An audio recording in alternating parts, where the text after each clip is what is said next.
Hello guys, welcome to another video. আজকের ভিডিওতে আমি তোমাদের বলতে যাচ্ছি কীভাবে তোমরা ফ্রিতে ডায়মন্ড নিবা। এবং তোমরা যেসব দেখে থাকো, যেমন আমাদের প্রাণপ্রিয় জিসান ভাই সহ বড় বড় ডায়মন্ড কিং কীভাবে ফ্রিতে বা অল্প টাকার মাধ্যমে কীভাবে অনেক ডায়মন্ড নেয়, আজকে এই ভিডিওতে আমি তোমাদের ওইটাই বলবো।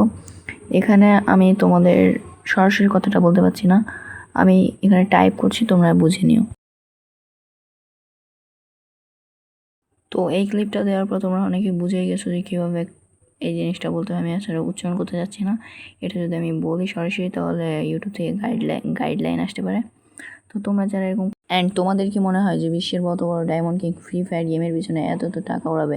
আমাদের জিসান ভাই, মানে জিসান যে ভাই, সে সবাইকে বোকা বানাচ্ছে এটাই যে সে ফ্রি ফায়ার পিছনে এত লাখ লাখ কোটি কোটি ডায়মন্ড খরচ করছে। তার আইডির পেছনে প্রায় আপনারা জানেনই প্রায় 2 মিলিয়নের মতো ডায়মন্ড খরচ করা আছে, প্রায় তার মতে 1 কোটি টাকা।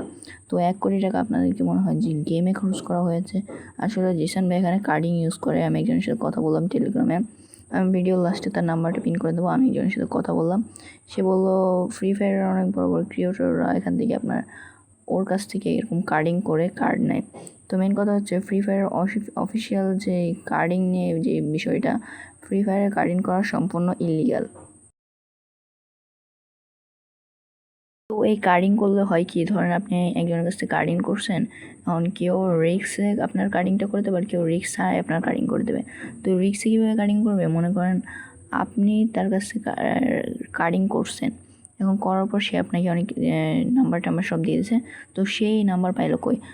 সোশ্যাল মিডিয়া এবং বিভিন্ন ব্ল্যাক হোল থেকে সেই নাম্বারগুলো কালেক্ট করে আপনাকে দেয়। এবং পরে যখন আপনি, বেশিরভাগ সময় দেখা যায় যে পরে যখন আপনি এই কার্ড ইউজ করে ডায়মন্ড আইডিতে আনেন, তখন আপনার আইডিতে রেড ডায়মন্ড খায়। তো এই রেড ডায়মন্ড খেলে আসলে কী হয়? রেড ডায়মন্ড খেলে আপনার আইডিতে যতক্ষণ আপনি ডায়মন্ড টপ আপ করছেন ততক্ষণ ওই ডায়মন্ড ওরা কেটে নেবে। আর যখন কারো কার্ড থেকে এই টাকাটা চুরি করা হয়, তখন তারা যেটা বলে, তারা ফ্রি ফায়ার অফিসিয়াল ব্যাংক থেকে মেসেজ দিয়ে বলে যে আপনাদের কোনো ক্রিয়েটর বা আপনাদের গেমের পিছনে আমাদের কার্ড খরচ করা হয়েছে, কোনো স্ক্যামের মাধ্যমেই হতে পারে।